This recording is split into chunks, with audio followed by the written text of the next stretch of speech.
Maxima needs more teeth. Um, this is a 2018 Maxima. That guy right there don't need any more teeth. 2018 Maxima, no start, no spark, and plenty of fuel. Spark plugs are drowned. This is not a complicated case study, but it is a case study that I wanted to post because it is the perfect car to prove that you need an oscilloscope to fix today's cars. Within probably 15 minutes of cranking this car, setting up on this car, getting a scope capture, I pretty much knew what was wrong with the car, had it fixed in about 30 minutes. And don't get me wrong, I'm not tooting my horn here, the greatest technician in the world. It's just that I had a nice oscilloscope. I was able to identify the problem and get the car fixed.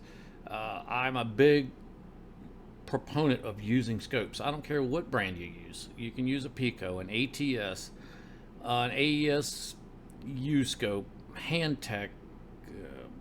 Use a scope that's in the Snap-on tools. Get a scope, use it, and watch my videos. That's the secret. Now I need a favor. Do not thumbs down the video because of my ugly mug. Thumbs up the video because you like the content. So I'm actually trying out some new software. I'm gonna get my mug off of the screen and get to the Pico captures. Hope you guys enjoy. Thank you guys for watching. Okay, so within this first capture, I already see the problem. Let's zoom out. I did get the engine to fire. Sometimes if you unplug the crank sensor and then plug it back in, it'll start running. And the car actually ran, which is nice because I'm able to get a kind of a clean capture. It's not up and down with all the hair on it from all the cranking and all the energy. The red and the green are the cams. I don't remember which one's which. They're a little bit off from each other. In a perfect world, they should be laying right on top. It's only a couple of degrees, not going to cause the problem. That is the problem. The crankshaft sensor. It should be 10 pulses of space, 10 pulses of space, so on and so forth. For 360 degrees, it should be 10, a blank, 10, a blank, 10, and then start over. And you can see we've got a bunch of missing teeth. The name of the video, Maxima Missing Teeth. So I decided to go ahead and pull the crankshaft sensor out of the hole, rotate the motor over by hand, and count the teeth. Low tech as that is, it is effective. And all the teeth are on the flywheel. So do I have a faulty crank sensor? I'm going to say no, because when it is reading teeth, it's reading them fine. It's dropping down, and it's got its reference here, so I'm not going to check powers and grounds.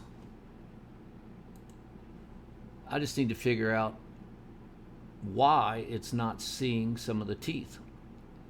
The crank sensor in this car is factory. It's OE.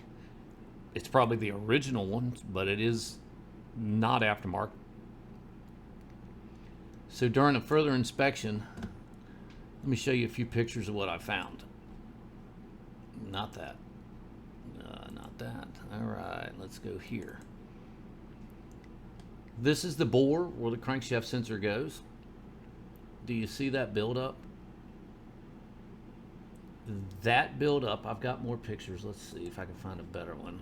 I tried to get, I don't know how good you can see that, but there's a buildup right there. I think this is the money shot.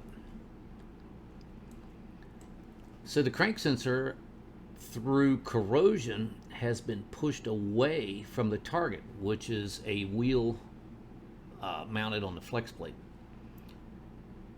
This was a very simple fix. I simply sanded the corrosion off, put the crankshaft sensor back in it, and voila, the car starts. And there's our pretty signature. You have 10, a space, a 10, space, a 10, and then repeat. So if you laid off 360 degrees, so if that's number 2, 3, 4, so there's 360 degrees. So you're going to have a cylinder fire